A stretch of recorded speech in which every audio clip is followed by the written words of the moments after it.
Well,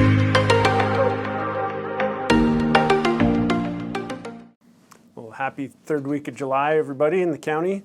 This is your weekly update from the County Commission about looking back at the past week and forward at the coming week. I'll just give you kind of a quick summary of what we were up to this week. Monday, in the morning for our morning work session, we had some good discussions with the Gallatin Ice Foundation about a letter of support for improvements that they're going to be making to the hockey rinks up at the fairgrounds. They have a pretty large capital campaign coming up where they're going to raise a lot of money, and being able to kind of express to those partners that the county wants to continue to be a partner as they expand and have some financial obligation is really important to those fundraisers. So a letter of support for them is pretty important, and we told them that we're right there with them and are excited for them to be able to expand their facility, kind of a fun thing. And then another letter of support also for the community health partners in their kind of attempt to continue to help us with mental health and crisis response. They're going after some more money to help us with mental health response. That Monday afternoon in the county attorney's meeting, we had a meeting with a lot of the board members of the Three Forks Progreba Field. There's some concerns there about leases and insurance requirements that are a little weird in Montana, and trying to get to the bottom of how we can keep those people at Progreba Field happy. And one of those was former Commissioner Don Seifert, who's now on that board out at the airport. So we like seeing him around. Then Tuesday for our general commission meeting, we opened bids for design services for the Old Town Bridge. And a lot of people might not know that we have two Old Town bridges out by Three Forks that are both Gallatin County bridges, and the east side bridge is completely out of commission right now. The state did an inspection on it and deemed it unsafe for people to travel on, so it is closed, and we are working as fast as we can to get it replaced. The west side bridge also needs replaced, but we're in partnership with Broadwater County, as that is the border with Broadwater County, that side of the river, to replace that bridge as well. But we have to move a little faster on this east side bridge since it has been decommissioned by the state. We had our first of what will be 3 hearings, what we call hearings on our preliminary budget, which are a statutory requirement during this part of the final phase of the budget adoption process, where department heads and elected officials or anyone from the public can still come in and place new items for consideration for the final budget. So we had a few more requests put on the record from the county attorney's office, the planning office, things that we kind of knew about already, but they do need to be placed on the record so that they're officially part of the budget consideration when we adopt the final budget in a few weeks. So that was the first of one of those openings for new or additional requests for the budget. We'll have another one this coming Tuesday, and then one more the Tuesday after that, and that will be those 3 opportunities to place new things on the budget. We adopted some more land into the Belgrade growth policy, into their future land use map, which is kind of an important thing. And a lot of people are probably pretty familiar with the way that Belgrade is growing to the northwest. That's become a pretty regular thing. We keep adopting more land into their future land use maps so that then those landowners can apply for subdivision and request annexation into the city of Belgrade. And Belgrade's pretty excited about that. It's a big area for getting more housing stock, is that northwest part of Belgrade. New schools out there, new roads. It's just a really appropriate place for growth. We also approved another 1,000 storage units on South Alaska Road. So there's a bank of storage units out there already. This was another of the same organization wanting to put up more storage units, and so we approved that 1,000 storage unit building for lease or rent application on South Alaska Road. Later on that Tuesday, we had a update about the courts building.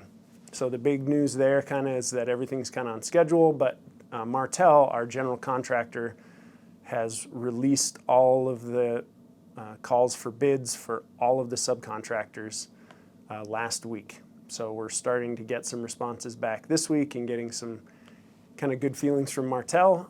That will be open for another 2 weeks, and then there will be a bid opening in the first week of August at the Martel building. That bid opening, just for those curious, it's not, because Martell is our general contractor, we deal with them, they're responsible for all the sub-bidding. So those aren't necessarily a public bid opening the way that we would normally exercise our public bid opening here at the commission meeting. That's something that Martell does at their office. So once they bundle all those together and pick all of those subcontractors, we'll be able to arrive at a total price, and that will become the contract with Martell, is for a maximum bid price for the courts building. So everybody, fingers crossed that bids come in and we stay in the budget that we need.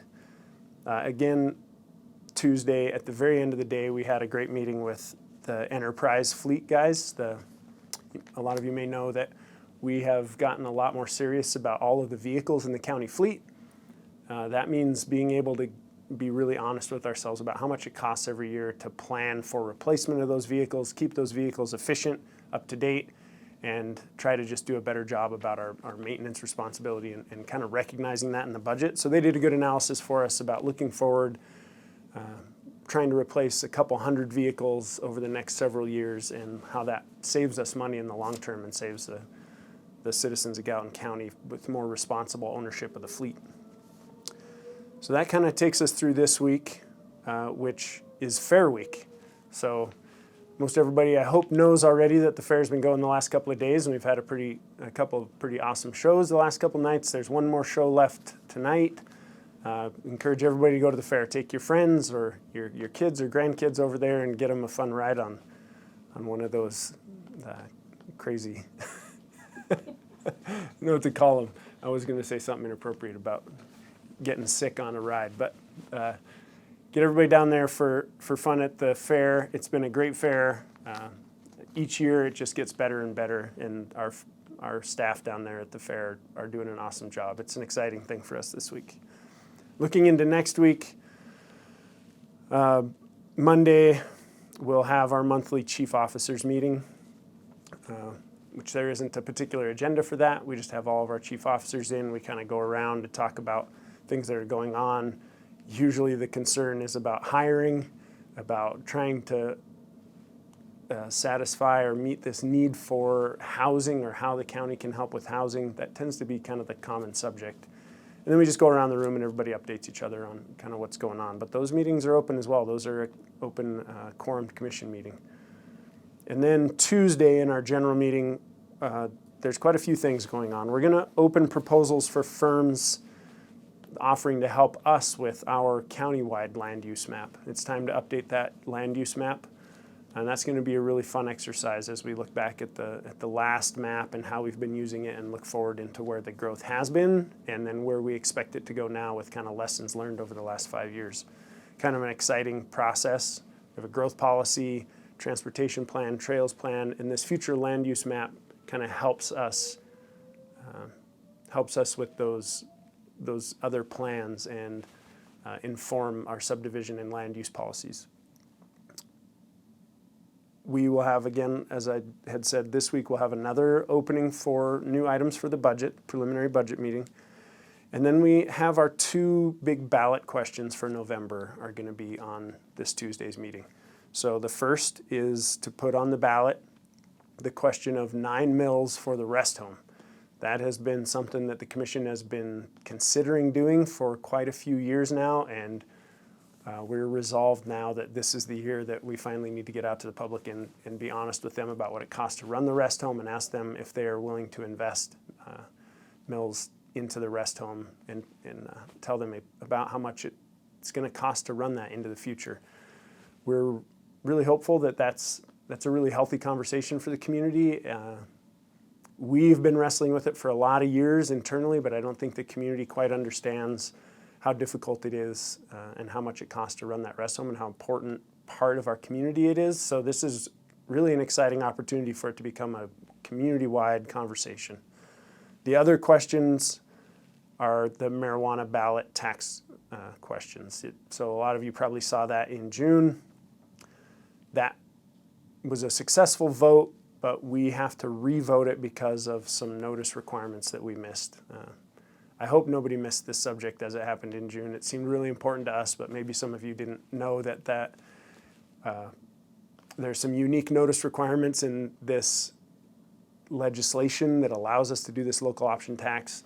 We missed a legal notice in the paper, and just to be completely straightforward with the public and not leave any opening for challenge, we decided to not certify that vote in June, even though it passed pretty overwhelmingly, and to just put it on the ballot again for November. So we're going to see that question of 3% for recreational marijuana and 3% for medical marijuana.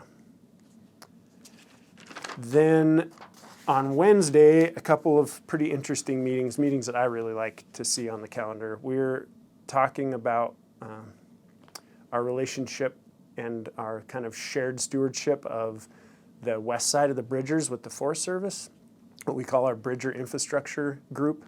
This is a subcommittee that Commissioner Skinner has been chairing for about the last year since we got good information about infrastructure money coming out of the federal government. It's an attempt generally to get a lot of the partners together with public lands on the Bridgers and talk about increased access, how we can improve county roads that lead up to trailheads, and then where we hand off to the Forest Service and where they would like to improve trailheads and parking areas, maybe improve some campgrounds. And so that's a big package. We want to be able to apply to the federal government with a large package for everything on the west side of the Bridgers. So that subcommittee has been meeting for a year pretty regularly and have some really exciting ideas. We're getting down to where we're coming up with a pretty good proposal for the feds and a pretty optimistic outlook too. This is kind of what the federal government has been looking for, some of these big flagship projects that they can invest in. So we're pretty optimistic and excited. And once we have an application put together with exactly what it is we want to do, I think we'll have a lot more communication with the public about that. I think people will be pretty excited. Also with that, a lot of those same partners will have another meeting about shooting locations. So that's been a challenge for the county and the Forest Service and state land people about recreational shooting and how that kind of happens all over the place. And people are certainly recognizing there's a lot of places that used to be recreational shooting areas in our community that have become not so appropriate to do that anymore with the amount of people we have on the landscape. So being as helpful as we can with trying to find a good public land spot where people can recreate and shoot. So that's been difficult to figure out, but all the partners involved in that are optimistic we can find a couple places to direct people to go shoot. So that kind of takes us through next week. We hope everybody's having an awesome late July. If it wasn't for Idaho smoke, we wouldn't have any. So that's pretty awesome for the end of the third week of July. We'll see you next week for our next lookout video, and go to the fair. All right.